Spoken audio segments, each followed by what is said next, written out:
요즘 또 다시 미국에는 델타 변이로 인하여서 또 많은 사람들이 또 감염되고 있습니다. 우리가 백신이 개발된 지 또 얼마 되지 않았는데, 또 백신 맞은 지 얼마 되지 않았는데 또 변이 바이러스가 또 세상을 활동하고 또 지배하고 있습니다. 조금 전에 기도 속에서도 말씀 하셨듯이 우리가 그 델타 변이로 인하여서 두려워 떠는 자가 아니라, 오직 지난주 또 설교처럼 우리는 이미 죄와 사망의 법에서 생명의 성령의 법으로 말미암아 해방된 자들입니다. 그렇기 때문에 우리는 생명의 성령의 법이 우리의 삶을 초자연적으로 지배하고, 또 우리의 가정과 또 여러분 일터와 그리고 이 지역과 열방과 전 세계 가운데 생명의 성령의 법이 지배할 수 있도록 우리는 계속해서 또 하나님에게 또 아뢰며 또 청구하며, 또한 하나님과 연합하여 하나님의 시선으로 또 이 시대를 분별하며, 또한 이 시대에 하나님이 우리에게 요구하시는 것이 무엇인지, 또 하나님이 우리에게 기름 붓고자 하시는 부분이 무엇인지, 더욱더 영적으로 깨어 주님 앞에 함께 주님과 이 땅을 다스리는 자로, 또 통치하는 자로, 또 세우는 자로, 또 건설하는 자로, 또 심는 자로 우리의 삶이 또 이끌림 받아야 되겠습니다. 오직 성령님만이 우리의 모든 삶의 인도자시요, 성령님만이 우리를 가르치시는 교사이시며, 또 성령님만이 우리를 이끌어 주시는 상담자, 위로자이심을 우리가 날마다 고백하는 여러분들이 되기를 축복합니다. 예, 우리 요즘 성경 트래킹 하고 있죠. 또 성경 트래킹을 함으로써 우리가 전체적인 하나님의 또 숲을 봅니다. 우리가 많은 다독을 해야 합니다. 또 그 다독 가운데 성령님이 우리에게 주시는 그 말씀을 또 정독해야 합니다. 성령님이 멈추라 하는 곳에 멈춰서서 왜 이 말씀을 나에게 오늘 말씀하시는가 정독하는 거 중요합니다. 또 우리가 큐티 말씀을 또 묵상하지요. 한 본문을 가지고, 그리고 또 한 구절을 가지고 그 하나님이 왜 이 말씀을 오늘 나에게 지금 하시는가를 우리가 또 우리 글로리 교회 성도님들은 함께 그 말씀을 묵상하고 또 선포하며 또 기도로 올려드립니다. 그 묵상은 우리의 인격을 만듭니다. 그 묵상을 통하여서 하나님의 마음을 보게 됩니다. 우리가 성경 트래킹을 하고 또 정독을 하고 또 다독을 하고 또 묵상을 하죠. 이 모든 것이 다 하나님의 마음이 무엇인지, 하나님의 마음이 지금 어디에 머물러 계시는지 아는 것이 굉장히 중요합니다. 하나님의 마음을 알아야지만이 우리가 변화된 삶을 살아갈 수가 있는 것입니다. 그리고 이 묵상을 넘어 암송하는 것 굉장히 중요합니다. 나중에는 여러분 성경이 없으면 어떻게 하시겠습니까? 예, 암송은 굉장히 우리에게 중요합니다. 우리가 은행에 돈을 저금을 해놓죠.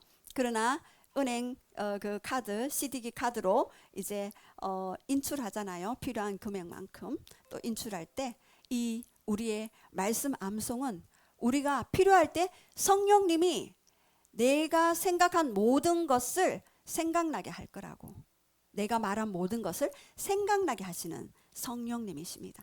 그래서 암송도 굉장히 중요합니다.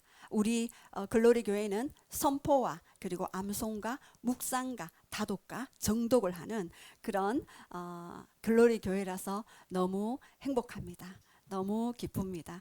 예, 여러분들이 말씀을 먹고 이렇게 무럭무럭 자라나는 그런 간증들을 들을 때마다 저는 너무나도 행복합니다. 사도 바울이 자신이 세운 교회 성도님들을 향하여서 너희는 나의 기쁨이요, 너희는 나의 면류관이요 했던 그 말씀의 의미를 저는 알 것 같습니다. 여러분들이 믿음의 그 간증을 들을 때마다 제 마음은 얼마나 기쁘고 행복한지 모르겠습니다. 그것이 바로 하나님 아버지의 마음이라고 생각을 합니다. 예, 우리 지난 시간에 제가 지난주에 잠시 저희 형님 댁에 방문을 해서 이렇게 또 복음을 전하고 또 그 가까운 또 올케 언니한테 복음을 전하고 또 이런 일들이 또 있었는데요. 그 형님이 어제 저녁에도 그런 고백을 하더라고요. 나는 예수님을 위해서 내 생명을 드리고 싶다. 지금 내가 여기 일터에 오시는 손님 한 분 한 분이 다 영혼으로 보인대요. 그래서 저분에게 어떻게 예수님을 전할까? 그리고 자기는 그 일터가 만약에 그만두게 된다면 저를 따라 예수님을 전하는 자가 되겠대요. 예수님 생각하면 그렇게 눈물이 난대요. 어떻게 내게 이런 복이, 어떻게 내 안에 이런 축복이 있을 수 있느냐. 믿지 않는 그 가문에서 한 영혼이 구원받고 그 영혼을 통하여서 지금 계속해서 어머니, 오빠, 어머니는 참 그 전에 저를 통해서 또 복음을 이렇게 영접하셨고, 오빠, 그 올케 언니, 여동생 모두가 한 가문이 살아나더라고요. 가문이. 그리고 그 올케 언니에게 지난주에 또 복음을 전하고 왔는데 그 아픔이 있어서 또 어려움이 있고, 그리고 그 속에 또 예수님을 거부하는 또 어둠이 통로가 또 열려졌을 때 그 언니를 데리고 잠까지 같이 자면서, 언니야, 내가 사랑해 줄게, 그렇게 얘기를 했대요. 누가 그렇게 얘기할 수 있겠습니까? 제가 그 간증을 들으면서 눈물이 줄줄 나더라고요. 제 가슴도 같이 뜨거워지는 게, 이게 복음을 받으면 이렇게 될 수밖에 없구나. 진짜 성령님이 우리 안에 거하시면은 주체할 수 없는 사랑, 주체할 수 없는 그 기름 부음 때문에 말하지 않을 수 없고 사랑하지 않을 수 없는, 제가 계속 어떤 분을 위해서 중보기도를 할 때, 주님 빨리 변화되었으면 좋겠습니다, 빨리 주님께 더 깊이 나왔으면 좋겠습니다라고 그렇게 기도했을 때 주님이 저에게 질문하셨어요. 너는 그의 영혼을 깊이 사랑하느냐? 질문을 하시더라고요. 그래서 제가 입술이 다물어지더라고요. 변화되기는 원했지만 내가 그 영혼의 그 깊은 속에 있는 그 고통, 그 영혼의 깊은 갈망, 그것을 내가 함께 끌어안고 뒹굴고 기도했던가. 제가 많은 회개를 했습니다. 진짜 변화되기를 원하는가? 진짜 회복되기를 원하는가? 그 영혼을 깊이, 그 영혼이 가진 그 고통까지도 끌어안고 기도할 수 있는 정도가 됐을 때, 그때 하나님은 진짜 변화와 회복과 그 축복의 그 영역 안으로 함께 들어오게 하시는구나. 제가 그것을 깨닫게 되었습니다. 그래서 제가 지난주 목요일 날도 그렇게 말씀드렸습니다. 사랑이 능력입니다. 사랑이 능력이더라고요. 그 사랑만이 회복시키고 치유하고 그리고 변화시키는 강력한 무기가 되겠구나. 변화되지 않는다고 속상해하는 것이 아니라 진실로 그 영혼을 향한 하나님의 마음으로, 그 영혼은 얼마나 고통해 하는가, 얼마나 그 영혼은 자기 힘으로 스스로 빠져나올 수 없는 그 그물에서 아파하는가를 함께 알고 그 마음으로 주님 앞에 청구할 때 반드시 그 영혼은 회복되어지고 그 영혼은 치유되어지고 그 영혼은 하나님 앞으로 올 수 있는 영혼이 되겠다라는 그 계시가 저에게 임했어요. 그래서 저는 더 사랑하기로 결정했습니다. 막지 마십시오. 더 사랑하기로 결정했다니까요. 아무도 그 사랑은 막을 수가 없을 것입니다. 네. 사랑하면 행복해져요. 사랑받기를 원하면 괴로워요. 끊임없이 사랑받기 위해서 제가 그런 인생을 살았거든요. 남편에게 사랑받고자 그렇게 남편은 나의 목자시니 그렇게 살아왔는데, 사랑을 주고자 결정할 때 제 안에 자유함이 임하는 것을 경험하게 되었습니다. 그래서 오늘 제가 요즘 우리 계속 이사야서를 묵상하잖아요.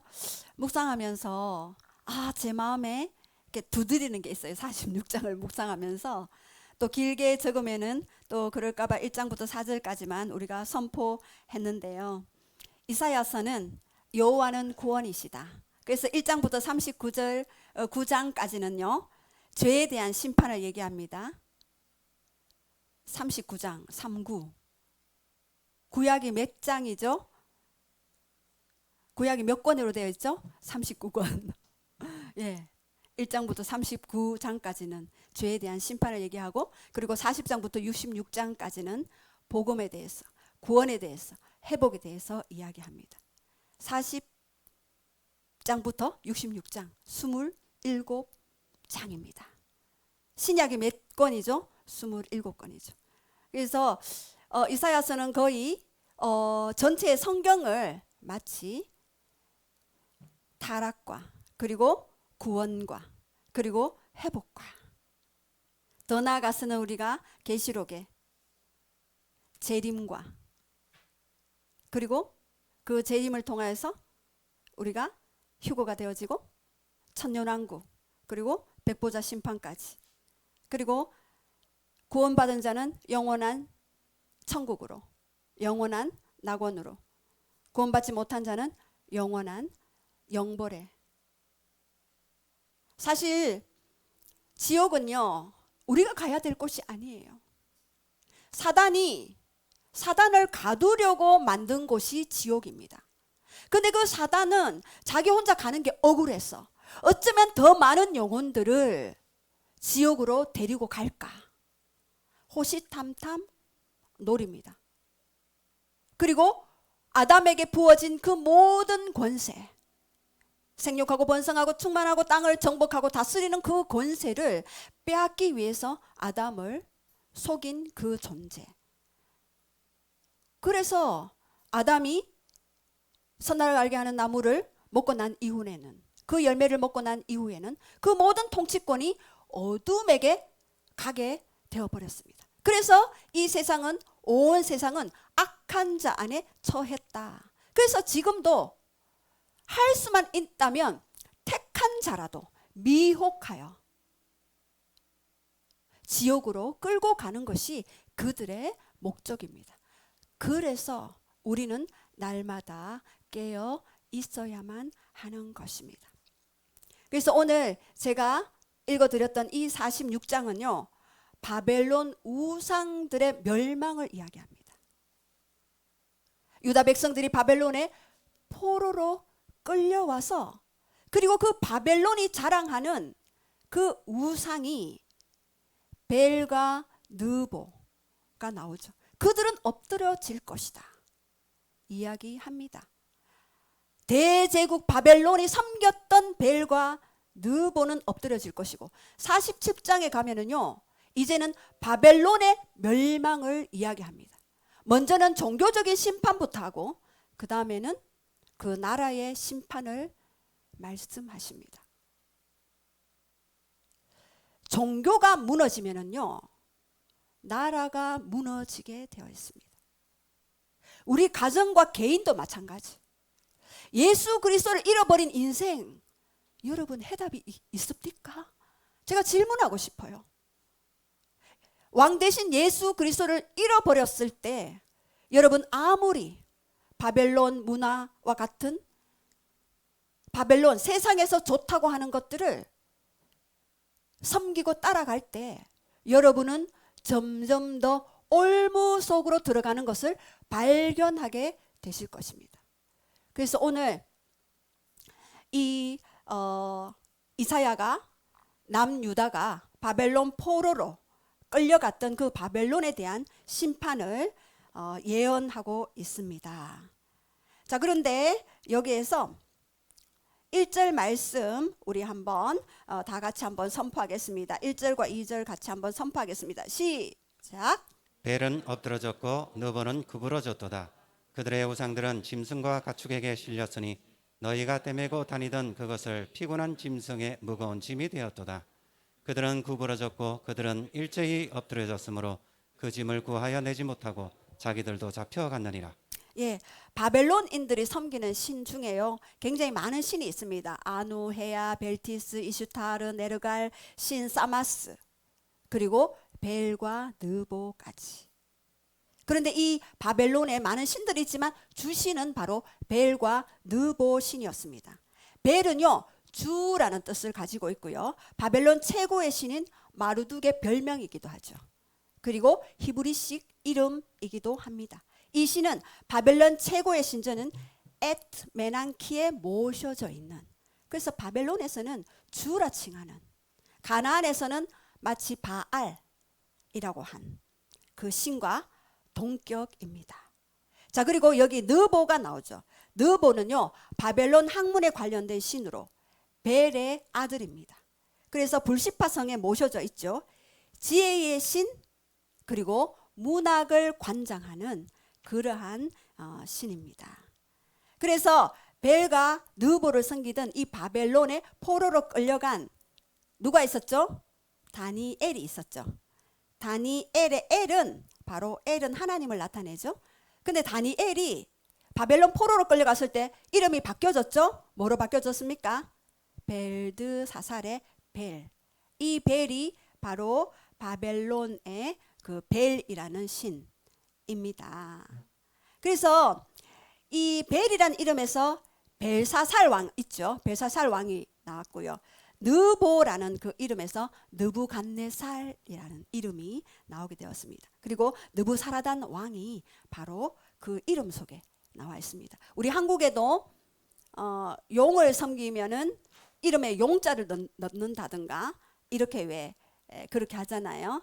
이렇게 절에 이렇게 심취해 계신 분은 용같이 용트림하면서 큰 사람이 되어라라고 그렇게 해서 이름을 바꾸기도 합니다. 자, 그런데 여기에서 벨과 느고는 바벨론에서 아주 유명한 신들이었죠. 사람 이름조차 바꿀 의지하는 그 신이었습니다. 근데 여기에서 그 벨과 느고가 어떻게 되었다 그랬죠? 엎드려졌다, 구부러졌다라고 그렇게 이야기합니다. 어떤 신도 왕 대신 예수 그리스도 앞에서는 엎드려지고 구부러질 수밖에 없습니다. 그리고 그 바벨론 정권은 끝이 나는 것입니다. 정권이 끝나면 모든 것이 끝이 나게 되어 있습니다. 의지한 것이 얼마나 허망한 것인지 우리가 볼 수 있는 것입니다. 그래서 바벨론은 전 세계를 통치하면서 힘을 키워 나갔습니다. 그 벨과 느고를 의지하여서.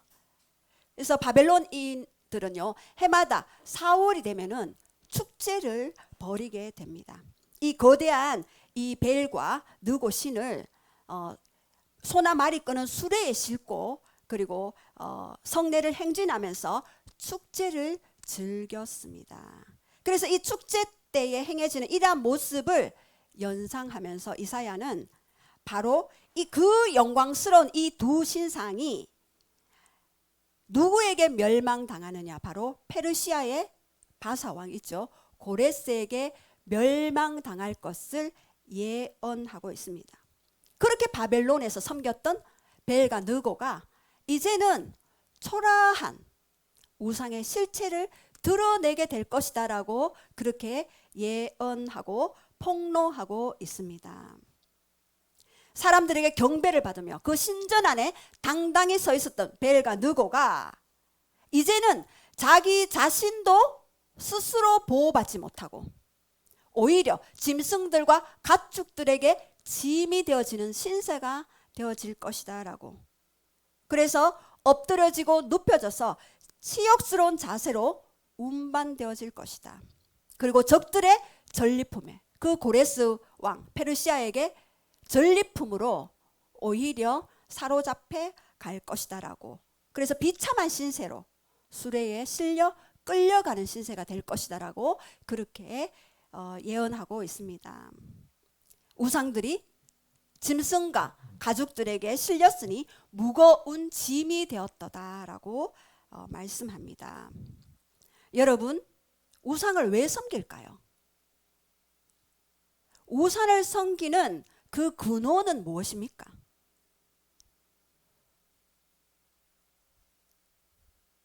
왜 우상을 섬길까요?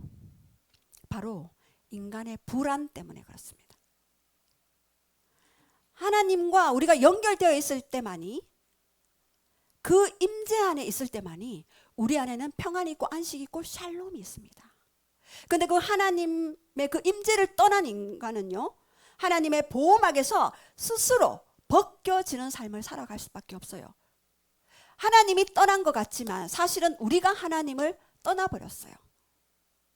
우리가 떠나지 않고는 하나님은 절대 우리를 버리는 일이 없습니다. 불안해서 모두가 우상을 섬기게 되는데, 그 우상을 섬기면 섬길수록 우리는 더 우상에게 묶여져 버려서 그 인생이 헤어나올 수가 없습니다. 저의 친구도 그때 신을 받았다는 그 친구가 있죠. 제가 그 친구는 반드시 전도를 할 것입니다. 근데 그 친구가 고백한 내용이 있어요. 처음에는요, 재미로, 자기 인생 전보로 그 인터넷에 하는 그 무슨 점 있죠, 오늘의 운세 보다가, 그리고 타로점을 보기 시작했고, 그리고 이제는 점을 보러 실제로 갔대요. 그 점을 보러 갔는데, 갔다가 오면은 뭔가 두세 명씩 따라 붙는데요. 그러면은 처음에는 평안하게 살다가 또 좀 있으면 어려운 일들이 생기게 만든대요. 그리고는 또 내가 또 그 집에 가야 되겠다 싶어서 또 그 점을 보러 또 간대요. 그 가면은 이번에는요, 더 많은 영들이 따라 붙는데요. 한 5, 6명 되는. 그래서 이제는 옛날보다 더 악한 영들이 자기와 동행하는 것들을 느껴진대요. 그래서 사람들을 보면 알아진대. 얘기를 하게 되고, 당신은 이 선거에 붙을 것입니다. 당신은 이 선거에 안 될 것입니다. 포기하십시오. 자기도 모르게 그 얘기를 해버린대요. 이 영의 세계가 하나님 것인데, 이 4차원이 다 하나님의 것이고 하나님을 따르는 그의 백성들 것인데, 이것이 어둠이 훔쳐간 거죠. 그리고는 계속해서 한 20번은 다녔대요. 이제는 더 많은 영들이 붙었대요, 자기한테. 이제는 자기 힘으로 뗄래야 뗄 수가 없고, 그가 조정하고 통제하는 삶으로 자기가 이끌림을 받게 되었대요. 그리고요, 그의 하는 일은 죽이고 파괴시키고 멸망시키는 일이잖아요. 하나님의 것을 도둑질하고, 요한복음 10장 10절에. 그러면은 자기의 그 모든 인생을 도둑질하는데 관계를 파괴시킨대요. 남편이 들어오려고 하면은 자기 안방에 못 들어오게 한대요. 그리고 자녀들과의 그 관계 속에서 계속해서 싸움을 하게 만들고 오해를 하게 만들고 너무나 고통스러운 삶이 되어져 버려서, 그래서 또 점을 보러 가면 너는 신을 받아야 합니다라고 그렇게 이야기를 해서 그렇게 신을 받았다고 그렇게 이야기를 합니다. 이렇게 우리의 불안 때문에 처음에는 조금 시작했다가 또 불안해서 또 찾아가니까 더 어둠이 붙게 되는 그러한 일들이 있게 됩니다. 그래서 이 당시 전쟁은요, 사실 신들의 전쟁이라고 할 수 있습니다. 벨과 느고는요, 천하 무적과 같은 그러한 우상들이었습니다. 근데 페르시아의 고레스 왕을 통하여서 이 바벨론이 무너졌죠. 왜? 이 바벨론은 유다를 포로로 끌고 와서 유다를 괴롭혔기 때문에 하나님은 그 괴롭히는 바벨론을 또 도구로 사용해서 그 바벨론의 그 악을 제거할 수밖에 없었습니다. 이 바벨론은 또 누구에게 무너집니까? 고레스, 영원할 것 같은 이 고레스 왕도 헬라 제국에 의해서 무너지게 되어 있습니다. 열방을 다스리는 모든 주권의 통치자는 바로 한 분이신 하나님, 예수 그리스도. 그분이 열방을 한 통에 물로 보신대요. 이 5대양 6도주를 한 통에 물로 보신대요. 우리 이사야 묵상하면서 그거 보지 않았습니까? 우주가 너무 작아서 우주 밖에 계신 하나님, 그 크신 하나님이 우리 좁은 공간에, 우리 안에 찾아오시기 위해서 날마다 문을 두드리고 계시니 그분이 바로 하나님이십니다. 이렇게 하나님은 자기 일들을 경영하시기 위해서, 유다를 또 구원하시기 위해서 또 이 바벨론을 심판하셨고, 이 바벨론을 심판하기 위해 또 헬라 제국을 또 들어 사용하셨습니다. 하나님은 자신의 일을 경영하기 위해서 돌들이라도 들어서 사용하시는 분이십니다.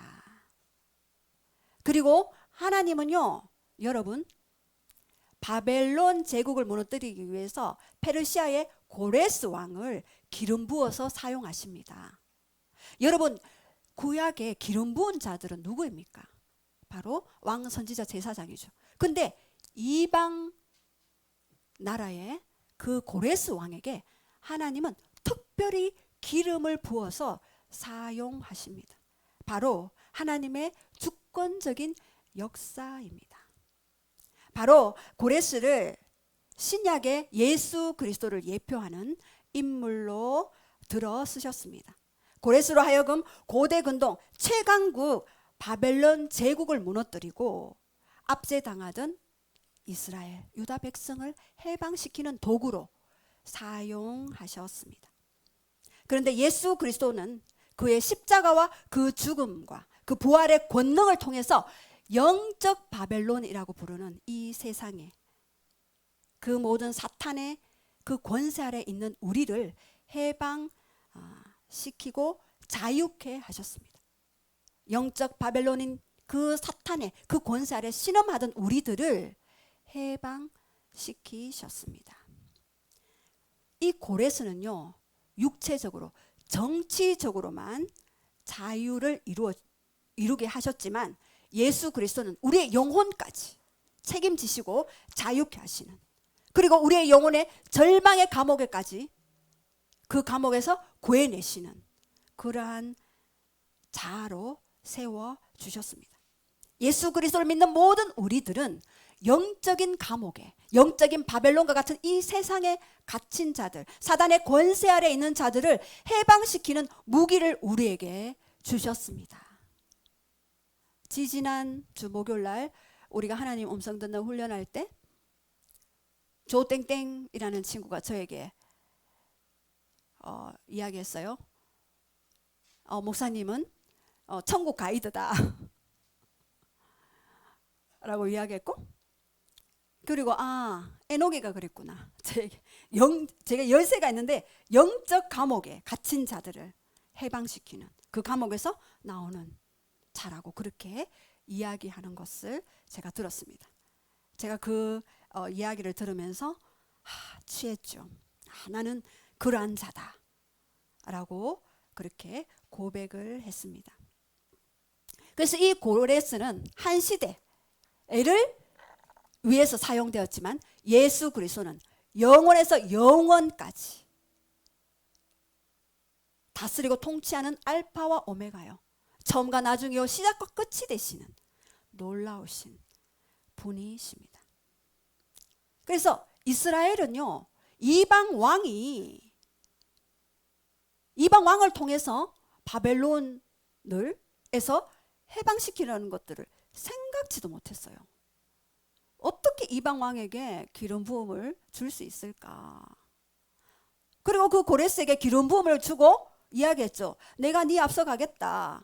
네 앞서 가서 험한 길을 평탄케 할 것이고 노문을 쳐서 부술 것이고 새빗장을 꺾을 것이다. 그리고 흑암 중에 보아와 은밀한 중에 재물까지도 주어서 너를 구원하신 나 여호와인 줄 알게 하리라. 그 고레스에게 기름 부으시고 그 기름 부음에 대한 결과까지도 말씀하셨는데 저는 그것을 취했습니다. 고레스에게 주신 그 기름 부음을. 그래서 이렇게 이스라엘이 생각지 못한 방법으로 구원하신 하나님, 여러분을 생각지도 못한 방법으로 여러분을 구원하시고 인도해 가시는 그분은요, 하나님의 지혜와 지식은 무궁함이요. 그의 길은 찾지 못하고 그의 판단은 측량하지 못한다고 말씀하셨어요. 그래서 여러분은 그 지혜자에게 그 모든 것들을 맡기시기 바랍니다. 바벨론이 벨과 느보를 섬겼으나 결국 그들을 지켜주지 못했어요. 오늘날 부적, 사주팔자, 타르점 같은 많은 것을 의지하죠. 그 우상들은 우리를 지켜주지 못합니다. 오직 하나님만이 우리의 길이 되시오, 진리 되시오, 생명 되십니다. 그분만이 모든 여러분의 갈 길을 밝혀 보이시고 진리로 자유케 하시고 생명으로 여러분에게 역사하시는 주인이십니다. 여러분, 주님을 사랑하면 사랑할수록요, 내가 인생의 주인이 되고 싶어지지 않아요. 여러분 사랑해 보셨죠? 엘리야김 집사님 사랑해서 결혼하셨죠? 네. 예, 우리 헤세드 이화랑 집사님 사랑하셔서 결혼하셨죠? 예. 우리 다윗의 장막 조현진 집사님, 네, 사랑하셔서 결혼하셨죠? 예. 예, 아직도 그 너무 당연하다는 듯이 말씀하시네. 예. 그러면 사랑의 특징이 뭡니까? 나는 그가 되고 그는 나가 되는 거예요. 그러니까 하나가 되는 거예요. 사랑의 특징은 하나가 되는 거예요. 하나님을 사랑하게 되면은요, 우리는 하나님과 하나 되고 싶어져요. 놀랍지 않습니까? 그분의 일을 그냥 나의 일이 되어서 그냥 해드리고 싶은 그러한 일들이 있게 됩니다. 그래서 이 바벨론은요, 벨과 느보를 섬겼죠. 종교는요, 내가 그 신을 찾아가는 게 종교입니다. 그런데 기독교는 뭡니까? 하나님이 나를 찾아오시는 사건입니다. 여러분이 택한 것 같지만 하나님이 택하셨어요. 그래서 우리는 우리 가문에도, 우리 가정에도, 내 안에도 이 벨과 같은, 느고와 같은 우상적인 존재가 무엇인지 내어드리길 원합니다. 오늘 한번 생각해 보시기 바랍니다. 그리고 1, 2절에는 우상들이 오히려 짐이 되고, 짐이 될 뿐만 아니라 짐승들에게도 짐이 되었다라고 이야기합니다. 그런데 3, 4절에는 무엇이라고 얘기합니까? 우리 한번 3, 4절 한번 다 같이 한번 선포할까요? 시작. 야곱의 집이여 이스라엘 집에 남은 모든 자여 내게 들을지어다. 배에서 태어남으로부터 내게 안겼고 태에서 남으로부터 내게 업힌 너희여, 너희가 노년에 이르기까지 내가 그리하겠고 백발이 되기까지 내가 너희를 품을 것이라. 내가 지은즉 내가 업을 것이요 내가 품고 구하여 내리라. 예, 바벨론의 포로로 잡혀있던 이스라엘 백성들을 내가 품고 구하여 내리라라고 그렇게 말씀하시죠. 야곱의 집이여 라고 이야기합니다. 야곱이 뭘로 바뀌었나요? 이스라엘로 되었죠.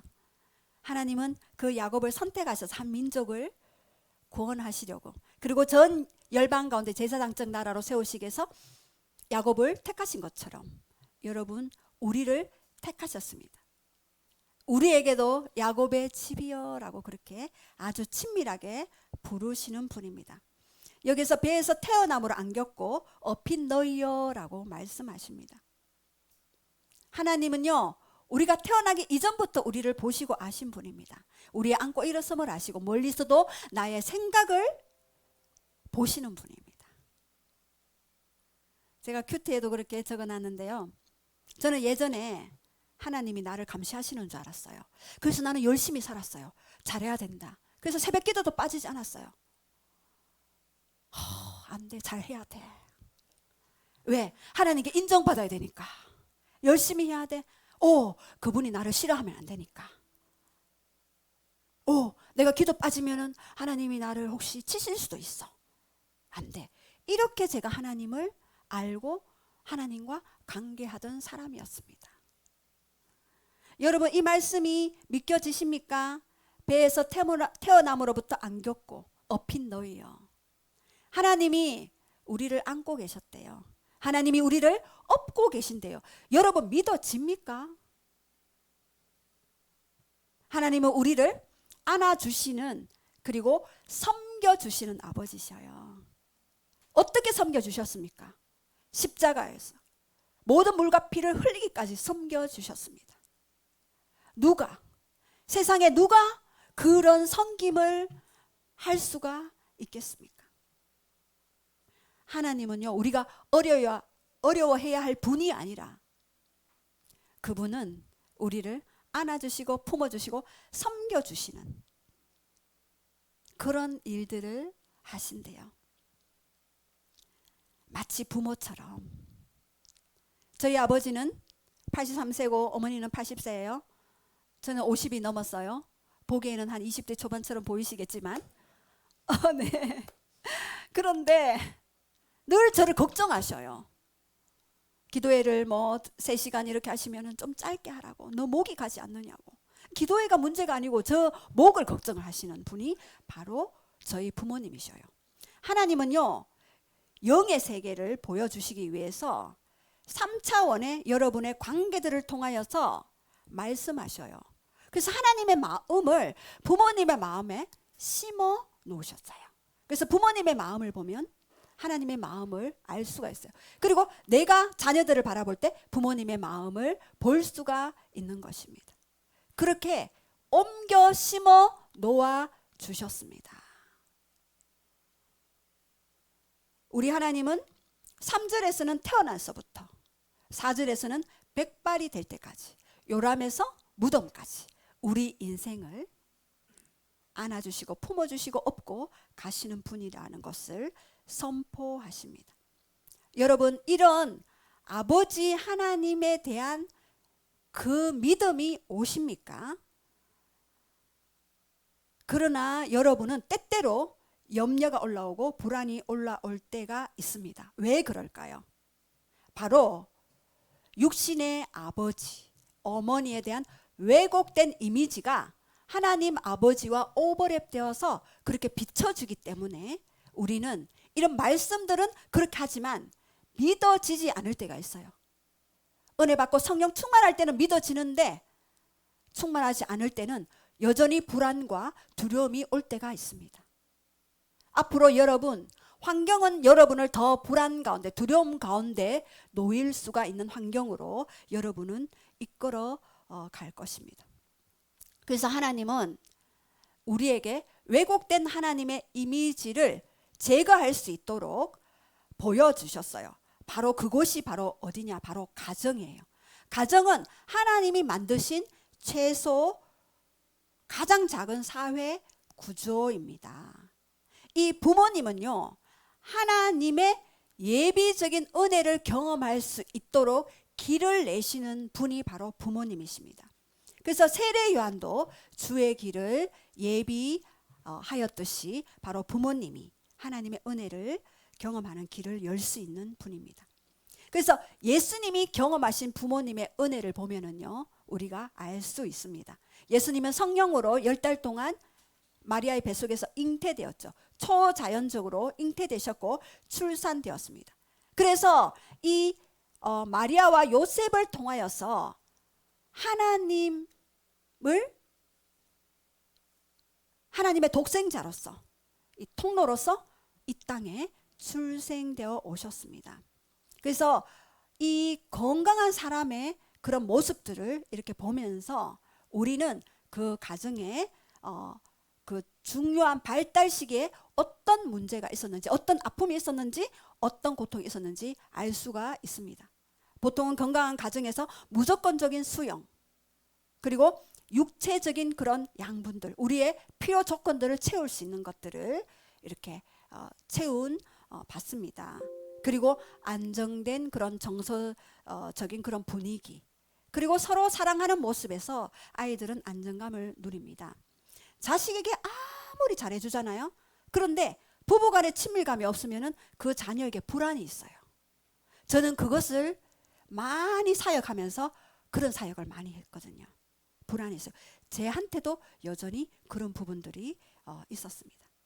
그래서 이런 가정에서 사랑하고 그리고 그 사랑 안에서 훈계하고 이것을 통하여서 우리는 하나님 아버지의 그 이미지를 볼 수 있는 그런 어떤 토대를 갖추게 됩니다. 자, 그래서 우리가 이런 불이나 불안정, 애정 결핍, 그리고 훈계 결핍 이런 것들로부터 오는 여러 가지 삶에 있어서 왜곡된 현상, 박탈 현상들이 일어나게 되는데요. 이런 것들이요 계속해서 지속이 되잖아요. 그러면은요 우리는 행위지향적인 그리스도인들이 되어집니다. 예수님을 믿지만 내 안에 여전히 알 수 없는 스트레스가 내 안에 있게 되어 있습니다. 그래서 오늘 성경에 나타난 부모 돌봄의 5가지 영역을 우리 한번, 제가 오늘 이사야서 46장 3절과 4절 말씀이 우리 안에 실제적으로 체험되어지게 하기 위하여서 우리는 우리 안에 왜곡된 아버지의 이미지를 제거해야지만이 왜곡된 하나님의 어떤 그런 이미지를 제거하고 그리고 온전한 하나님의 그 말씀들이 우리 안에 실제적으로 체험되기 위해서 이 말씀을 드리는 것입니다. 자, 우리 첫 번째 성경에 나타난 부모 돌봄의 5가지 영역이 있습니다. 우리 사람이 태어나면요 영아기, 유아기, 유년기, 청년기를 거치게 됩니다. 예수님도요 이 과정들을 다 거치셨어요. 그냥 내가 신이다 하고 뿅 나타나가지고 너희는 나를 따르라 뭐 이렇게 하신 분이 아니에요. 철저하게 그 좁은 마리아의 그 자궁 안에서 10달을 견뎌내셨습니다. 그리고 우리가 겪어야 할 그 모든 삶의 그런 패턴들을 다 경험하셨죠. 그래서 누가복음 50장 52절을 가지고 우리가 좀 나눌 텐데요. 인자로서, 사람으로서, 신체적으로, 정서적으로 이런 생육 과정을 거치신 예수님입니다. 첫 번째 신체적인 면을 거치셨는데요. 누가복음 2장 40절 시작. 아이가 자라며 강하여지며. 예, 아이가 자라며 강하여지며 신체적인 돌봄을 받았습니다. 누구에게요? 마리아와 요셉에게서. 그리고 영양분을 공급받았어요. 1차적 욕구가 충족이 되도록 양육을 받았어요.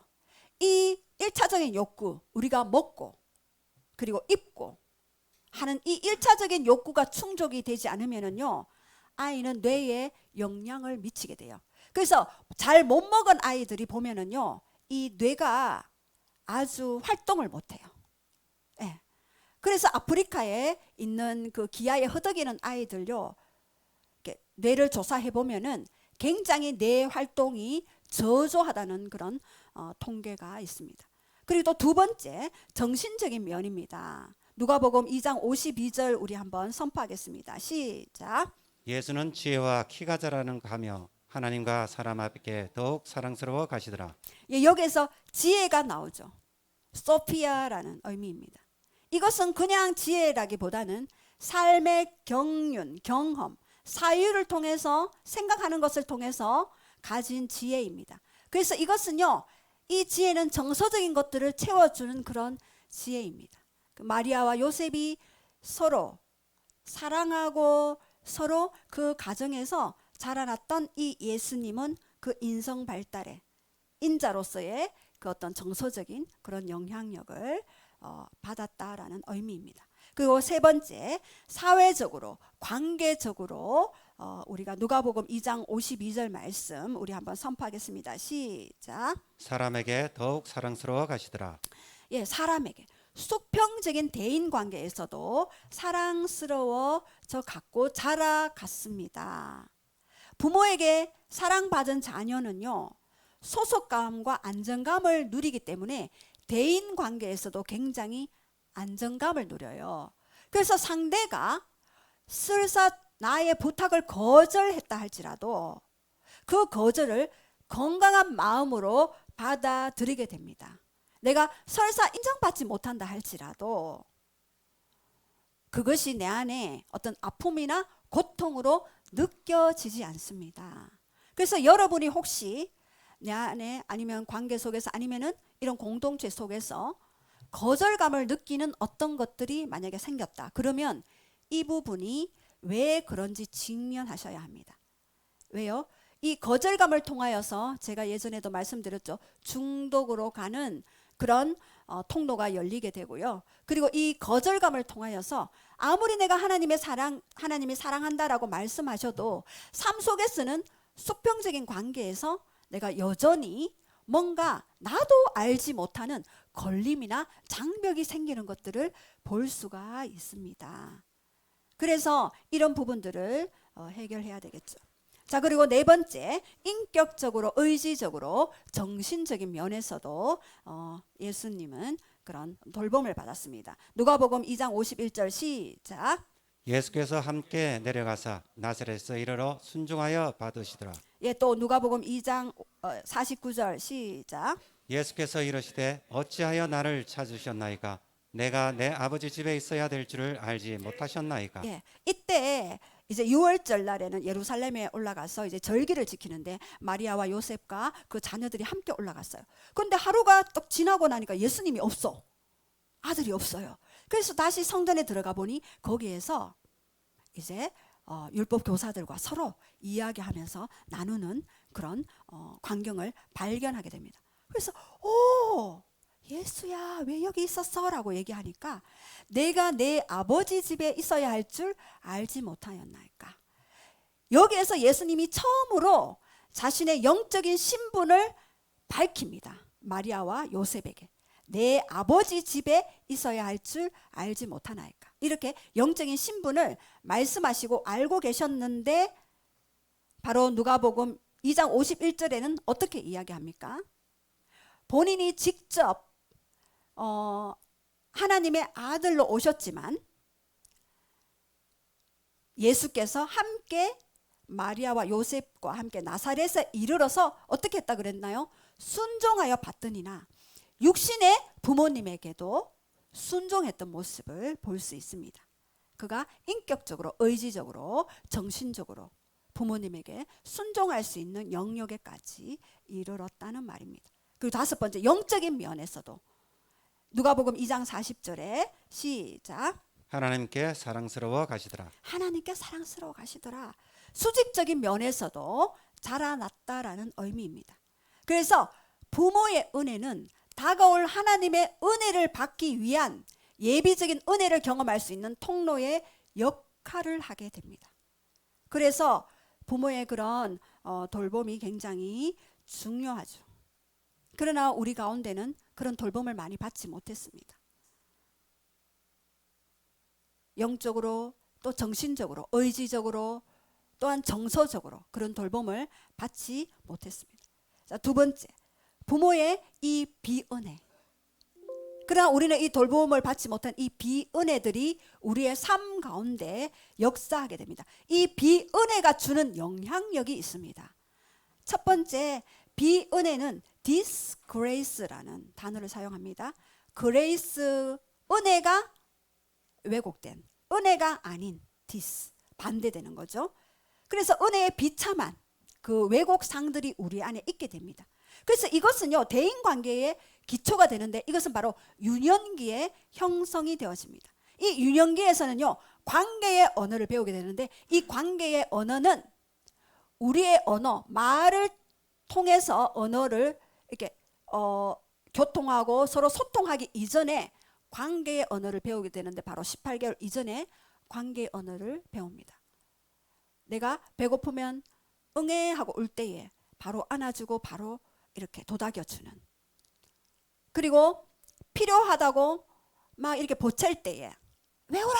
이게 아니라 뭐가 필요하니 안아주고 그렇지 이렇게 도닥여주는, 이것이 바로 관계의 언어인데 특별히 딸은 아버지에게서 아들은 어머니에게서 관계의 언어를 특히 배우게 됩니다. 이 관계의 언어를 통하여서 자아 이미지가 세 번째 형성이 되어지는데요.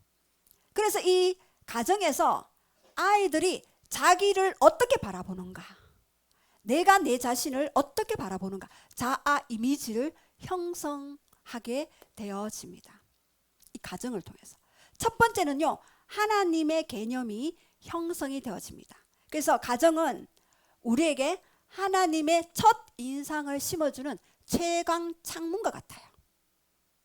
창문을 통하여서 뭔가 바깥에 이렇게 있듯이. 근데 창문에 셀룰로이드 뭐 판이나 뭐 이렇게 다른 벽지를 붙여 놓으면 바깥이 보이지 않죠. 아니면은 뭐 선글라스 빨간 어떤 색의 선글라스를 끼면 빨갛게 보이든지 이렇게 하나님에 대해서 왜곡되게 보이게 합니다.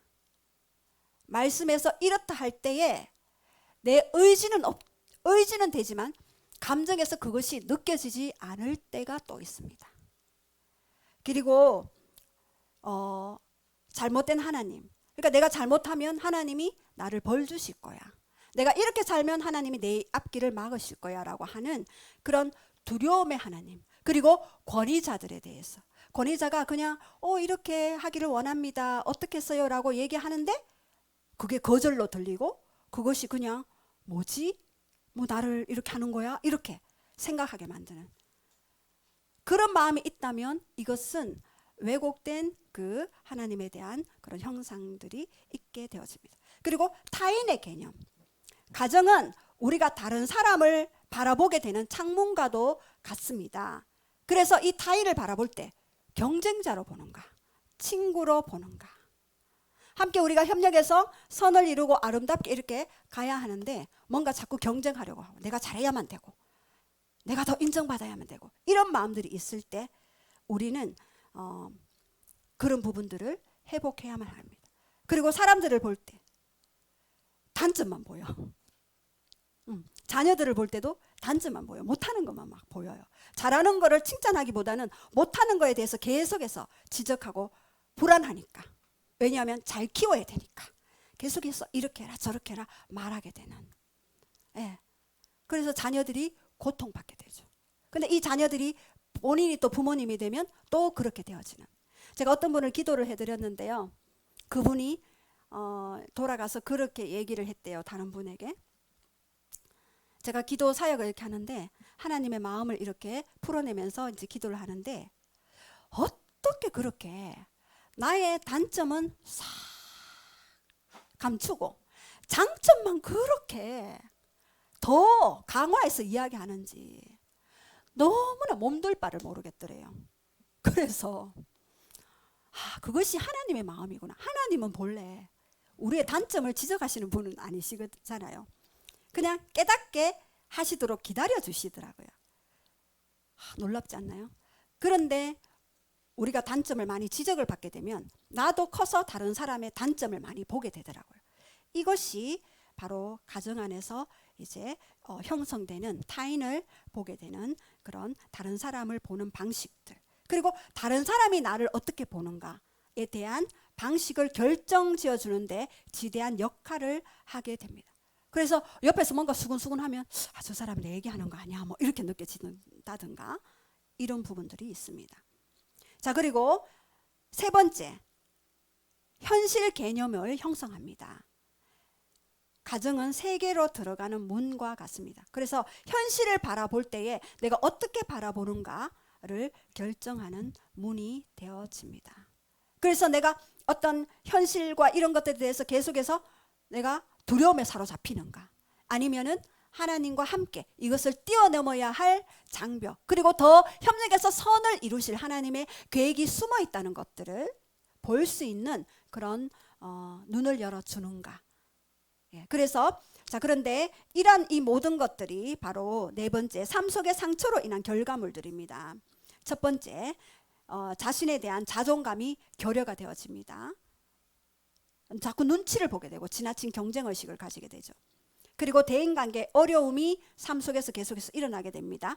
지나친 지배의 모습 또는 지나친 의존의 모습. 그래서 자신의 의지가 없게 된다든가 그래서 계속해서 의존한다든가 그런 부분들이 있게 됩니다. 그리고 세 번째, 삶에 대해서 부정적인 말과 태도들이 나도 모르게 일어나게 됩니다. 이유 없이 무기력하거나 조울증에 시달리거나 감정이 굴고 어떨 때는 막 기뻤다가 어떨 때는 너무나 힘들고 그리고 한 가지 생각이 탁 들어오면은 거기에 막 골몰하면서 그 생각 가운데 감정을 막 일으키게 되는 그러한 일들이 있게 됩니다. 그리고 강박증, 죄책감 이런 것들이 바로 일어나게 나게 됩니다. 그리고 다섯 번째, 하나님 사랑에 대한 확신이 결여가 되어집니다. 그래서 하나님에 대해서 오해하게 되고 영적으로 의심하게 됩니다. 아무리 말씀이 이렇다 할지라도 그 의심이 사라지지 않고 계속해서 내 안에 불안으로 역사하게 됩니다. 그리고 말씀이 잘 믿어지지 않게 되고 영적인 공격을 많이 받게 됩니다.